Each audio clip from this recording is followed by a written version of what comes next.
हर खबर पर होगी आपकी पकड़।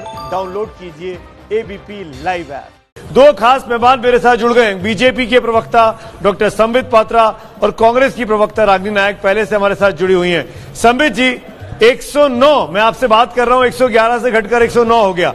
123 यूपीए है, 109 एनडीए है। क्या माना जाए कि हाथ से बाजी निकल गई? देखिए, तीन चीजें मैं कहना चाहूंगा। पहला विषय तो है कि 15 वर्षों के बाद किसी भी सरकार का, चाहे वो हमारी सरकार हो चाहे किसी और पार्टी की सरकार हो, एक एंटी इनकम्बेंसी का स्वाभाविक माहौल रहता है। उसके बावजूद अगर इस प्रकार के कांटे का टक्कर चल रहा है तो एंटी इनकम्बेंसी नहीं था, ये आज हम कह सकते हैं।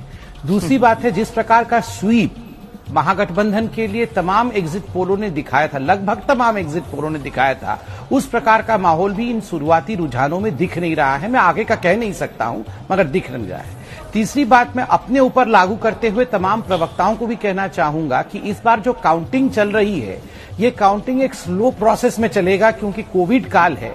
तो 10 ईवीएम मशीन से अधिक एक बार में खुल नहीं रहा है, क्योंकि सोशल डिस्टेंसिंग इत्यादि का ये जो एसओपी है, उस एसओपी को फॉलो करके काउंटिंग चल रहा है। तो मुझे लगता है जो सॉलिडिफिकेशन ऑफ रिजल्ट होगा वो कहीं ना कहीं 12:30 से 2 बजे के बीच होगा। ये आमतौर पर 10 और 12 बजे के बीच होता था, जिसको प्रवक्ता अपने भाषा में कहते थे ये डेंजर जोन है।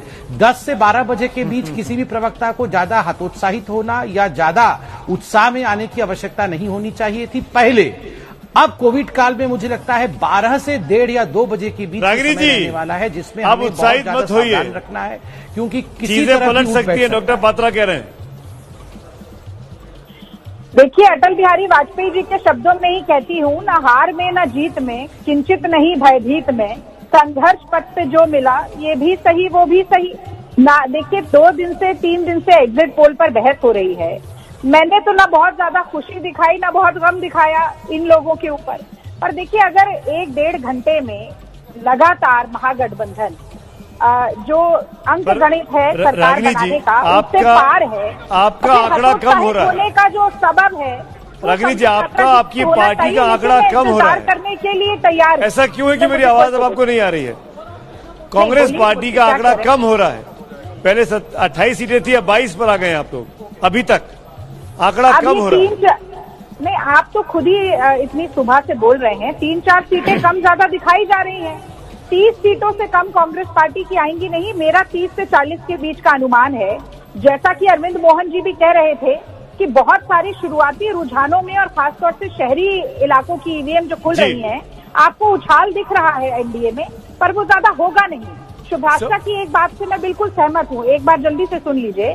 वोट पड़ा है जमीनी मुद्दों पर, और इसीलिए नीतीश मोदी सरकार बाहर होगी। 2 करोड़ के जुमले के खिलाफ वोट पड़ा है, और 10 लाख नौकरियां देंगे इसके पक्ष में पड़ा है, और 10 लाख नौकरियां दे के दिखाएंगे जब आज तेजस्वी यादव 108 हो गया है एनडीए का। संबित पात्रा इल्जाम लगा रही थी रागिनी नायक यहाँ पर कि ये मैंडेट नरेंद्र मोदी के भी खिलाफ है। नीतीश कुमार के तो खिलाफ है ही है, नरेंद्र मोदी के भी खिलाफ है। उनकी तस्वीरों का, उनके पोस्टर का आपने इस्तेमाल किया, जनता ने तब भी आपको पसंद नहीं किया। जवाब दीजिए, तब आप नहीं थे डिबेट में।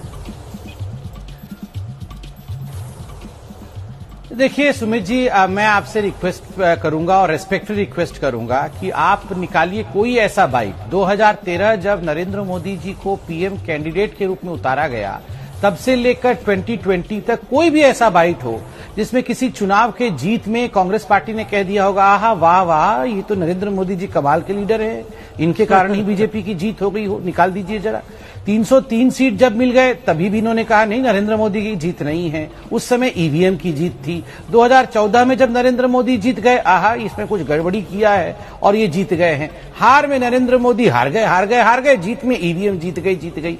इसलिए मैं इन चीजों में पढ़ना नहीं चाहता हूं। आज से 15-18 महीने पहले ही लोकसभा के चुनाव हुए थे। 40 में से 39 सीट नरेंद्र मोदी जी के चेहरे मैं जवाब दे दूं, और बिहार की जनता जानते हैं कि नरेंद्र मोदी जी उनके चीफ मिनिस्टर नहीं बनने वाले। गलत क्या कह रहे हैं रागिनी जी? तो मैं फिर भी कहूंगा इंतजार करने की आवश्यकता है। रागिनी जी, संबित गलत क्या बोल रहे हैं? ये तो है ही। आज मैं तलखी से बात करना नहीं चाहती। विद्या और विजय जो अर्जित कर ली जाए, उसके बाद विनय ही दिखाना चाहिए। तो मैं तो ये कहूंगी, संबित जी का एक फेवरेट डायलॉग है, कड़वा कड़वा थू थू, मीठा मीठा गप गप। अब मैं ये कहूंगी कि अब कड़वा कड़वा जब मिल रहा है तो मोदी जी को उसमें भी कुछ मीठा खिलाने की कोशिश ये करते रहे। भाई जिस व्यक्ति के चेहरे पर चुनाव लड़ा गया, आज अगर हार होती है तो उसको हार का हिस्सेदार ना बनाया जाए, ये संबित पात्रा जी को करना पड़ेगा क्योंकि वो भाजपा की राष्ट्रीय प्रवक्ता हैं। पर देखिए, एक कन्फेशनल स्टेटमेंट तो मोदी जी ने शुरू में ही दे दिया था जब कहा था कि 15 साल के विकास पर आकलन मत करिए, 2-3 साल के विकास पर ही करिए। बिहार के चुनाव में जनता की नब्ज पर हाथ नहीं था, टेलीप्रॉम्प्टर से संबित जी जवाब देना चाह रहे हैं। 122 महत्वपूर्ण चीज सुनिए ना, एक बात और, आंकड़ा बदल रहा है। ये जो तालमेल नहीं बैठा भाजपा और जदयू का, अब उसकी खटास आपको दिख जाएगी क्योंकि गठबंधन इनके साथ था। रुमाना के पास इंटरेस्टिंग आंकड़े आए, संबित में आऊंगा। रुमाना बिल्कुल, रागनी को ये आंकड़े गौर से सुनने चाहिए क्योंकि रागनी देखिए आंकड़ा पल पल बदल रहा है। फिलहाल नीतीश प्लस एनडीए जो है वो 112 पर पहुंच गया है और तेजस्वी प्लस जो है वो बहुमत के आंकड़े को पार करके नीचे आ गया है, 120 पर आ गया है। कहां तो 122 को पार कर गया था महागठबंधन, लेकिन अब महागठबंधन 120 पर नीचे आ गया है। तस्वीर अभी पलट सकती है।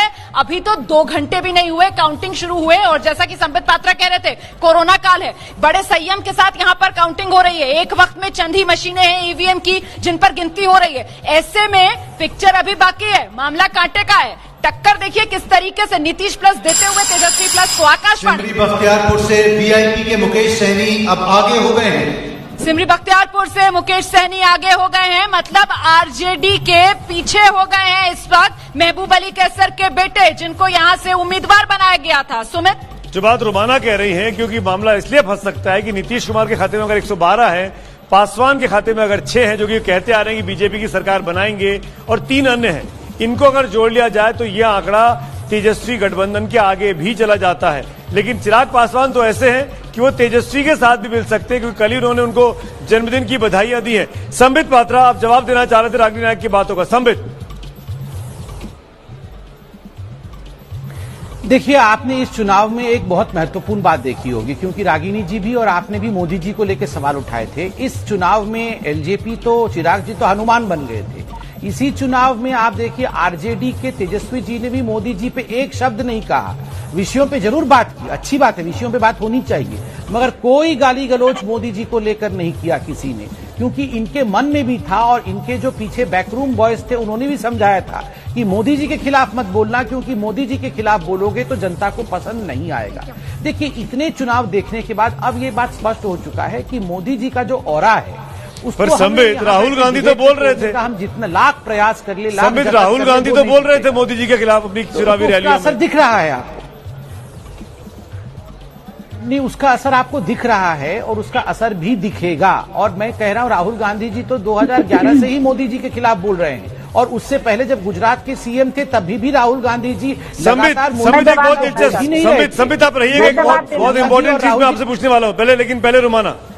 देखिए, आंकड़ा बेहद दिलचस्प है, दर्शकों को ये आंकड़ा जानना चाहिए। सरकार अभी एनडीए की बन सकती है, और वो कैसे बन सकती है ये जरा समझिए आप। कैसे बनेगी सरकार? नीतीश प्लस एनडीए 113 पर है, एलजेपी 7 रुझानों में आगे चल रही है, अन्य 3। अगर एलजेपी और अन्य एनडीए के साथ आ जाते हैं तो ये आंकड़ा कुल बैठता है 123 पर, मतलब बहुमत का आंकड़ा, जादुई आंकड़ा 122 उसे पार कर लेता है। ये समीकरण एनडीए की सरकार बनने का इस वक्त का। सुमित, तो कुल मिलाकर देखा जाए तो संबित पात्रा, अगर हनुमान यानी अगर चिराग पासवान साथ आ जाएं तो परिस्थितियां अभी भी बदल सकती हैं।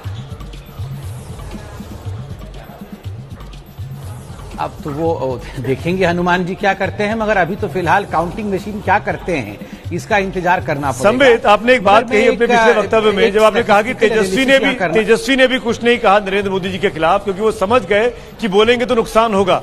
क्या ये इशारा है आरजेडी और बीजेपी के भी नजदीक आने का?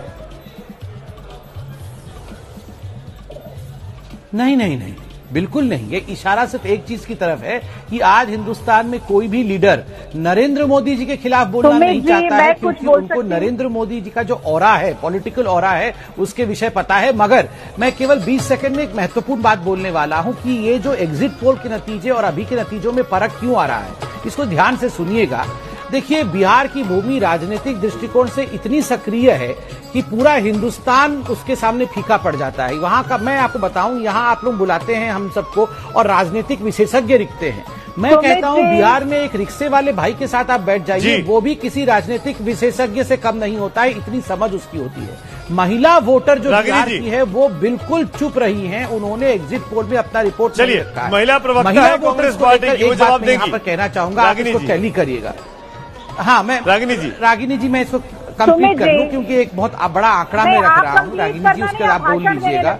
रागिनी जी आपकी अनुमति हो तो आप मुझे बोलने नहीं, मैं भाषण नहीं दे रहा हूँ। रागिनी जी आप तो विनम्रता की बात कर रहे थे, मैं तो विनम्रता से आपसे निवेदन कर रहा हूँ कि मुझे और 20 सेकंड दे दीजिए, उसके बाद आप 40 सेकंड बोल मैं आपका निवेदन स्वीकार करती हूँ। अब मेरी बारी है, सुन लीजिए। नहीं, चलिए भैया, आप लोग तो राजा रानी की पार्टी है, चलिए आप गरीबों का स्वीकार कर दिया है तो चुप ही रहना पड़ेगा। इतना लंबा चौड़ा प्रवचन दे दिया। मोदी जी का ऑरा प्रदेश चुनाव में काम नहीं कर रहा है, इस बात को स्वीकार कर लेना चाहिए संबित जी को। देखिए, 3 राज्य तो हमने सीधे मोदी जी के ऑरा के बावजूद छीने थे, मध्य प्रदेश, छत्तीसगढ़ और राजस्थान। उसके बाद लोकसभा का चुनाव हुआ, तत्पश्चात जो चुनावी नतीजे रहे उसमें भी मोदी जी का ऑरा कहाँ चल रहा है। झारखंड में बताइए कहाँ चला। अब बिहार में भी उसी तरीके से अगर मोदी जी का ऑरा होता तो एक तरफा आपको जीत मिलती, लेकिन ये सारी बातें स्वीकार नहीं करेंगे। अगर मोदी और नीतीश सरकार को ये डबल इंजन की सरकार कह रहे थे और आज इस डबल इंजन की गाड़ी के टायर में से हवा जनता निकाल रही है, तो एक इंजन को आप बचा लेंगे और केवल दूसरे इंजन के ऊपर सारा ठीकरा फोड़ देंगे हार का। इस बात में तो कोई तर्क ही नहीं है। मोदी जी अगर विकास, आप जवाब दीजिएगा। नरेंद्र मोदी का जादू क्या फीका पड़ रहा है, इस पर मैं संबित पात्रा आपका जवाब लूंगा, लेकिन एक महत्वपूर्ण आंकड़ा रुमाना दिखा रही है। देखिए, क्योंकि मामला इतना फंसा हुआ है, टक्कर इतनी कांटे की हो रही है कि अलग अलग समीकरण, किसी की भी सरकार बन सकती है, कोई भी सरकार बना सकता है। अगर एलजेपी जो फिलहाल 6 सीटों पर रुझानों में आगे चल रही है, चली जाती है महागठबंधन के साथ जो अभी 116 पर रुझानों में आगे है, तो आंकड़ा पहुंच गया 122 पर। जादुई आंकड़ा, बहुमत का आंकड़ा, लीजिए बन गई महागठबंधन की सरकार। तो मतलब खेल खुला हुआ है, समीकरण किसी भी तरीके का बनाया जा सकता है। फिलहाल 2 घंटे भी नहीं हुए काउंटिंग होते हुए, इंतजार करना चाहिए ताकि ये नंबर सेटल डाउन हो और उसके बाद तस्वीर साफ हो। ये साफ करना जरूरी है कि ये रुझान है अभी जो स्क्रीन पे आप देख पा रहे हैं 114, 119। तेजस्वी की पार्टी का आंकड़ा, गठबंधन का आंकड़ा भी कम हुआ, 126 से घटकर 119 तक आ रहा है रुझानों में। बात जवाब दीजिए संबित पात्रा इस बात की, ये बात तो फैक्ट है 2019 के बाद से लेकर जितने विधानसभा चुनाव हुए हैं उसमें बीजेपी को नुकसान ही दिखाई दिया। हरियाणा चला गया, झारखंड चला गया, राजस्थान चला गया। रोकना चाहूंगी सुमित, एक बड़ा उलटफेर हो गया है रुझानों में। एनडीए 119 पर पहुंच गया है, ये बड़ा उलटफेर। लीजिए, 119 पर रुझानों में एनडीए, नीतीश प्लस आगे। एनडीए को अब सिर्फ 3 सीट चाहिए अपने बूते पर बहुमत का आंकड़ा छूने के लिए। ये रुझान है, लेकिन रुझानों में पहली बार जब एनडीए आगे बढ़ा है महागठबंधन से। एनडीए इस वक्त 119 पर, महागठबंधन घटकर अब 114 पर आ गया है। देखिए, बहुमत का आंकड़ा पार करके महागठबंधन नीचे आ रहा है। एक रिएक्शन ले लेते हैं संबित पात्रा का। संबित पात्रा रिएक्शन दीजिए। 119, 114 आप आगे हो गए। नहीं, मैं इस रिएक्शन मेरा केवल एक शब्द का होगा और वो शब्द है संयम। मैं संयमित रहना चाहूंगा। अभी बहुत कुछ इसमें बदलाव होना है, आगे पीछे ऊपर नीचे चलता रहेगा, अभी संयम रखना है। मगर अभी मोदी जी को लेकर कांग्रेस पार्टी ने जो सवाल उठाया था कि मोदी जी का ऑरा समाप्त हो गया है, मोदी जी हार रहे हैं। देखिए, कांग्रेस पार्टी तो 13 से ही कह रही है, 2013 से कि मोदी जी कुछ है ही नहीं। मुझे तो आश्चर्य लगता है ये कांग्रेस पार्टी समझेगी ही नहीं। और मैं भगवान से भी यही प्रार्थना कर रहा हूं कि राहुल गांधी कभी समझे ही नहीं। और रुकिए प्लीज, आप दोनों रुकिए। ये समझना बहुत जरूरी है कि एनडीए आगे निकला है। हाँ, एनडीए आगे निकला, लेकिन अगर हम इलेक्शन कमीशन के आंकड़ों में जाएं तो अभी जो लेटेस्ट बता दूं उसमें भी एनडीए आगे है। 78 सीटों का रुझान सामने है। 78 में से 41 सीटों पर एनडीए आगे है, 33 सीटों पर तेजस्वी पार्टी आगे है। मुझे कहीं कहीं ये चुनाव ऐसा तो नहीं लग रहा कि मध्य प्रदेश की तर्ज पर जा रहा है, मामूली के अंतर से कोई भी हाँ ऐसा हो।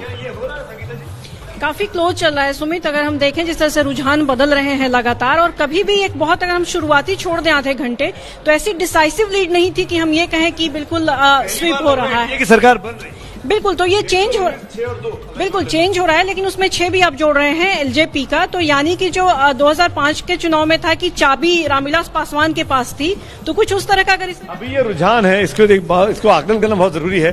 पहली बार एनडीए की सरकार बनती दिखाई दे रही है, आपकी बात से चीजें पीछे जा रही हैं।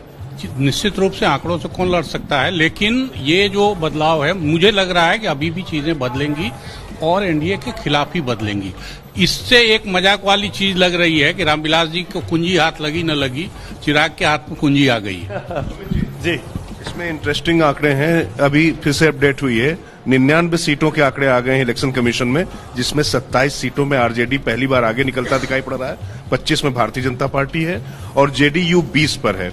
इस तरीके से अगर वोट परसेंटेज की बात करें तो 24.1% वोट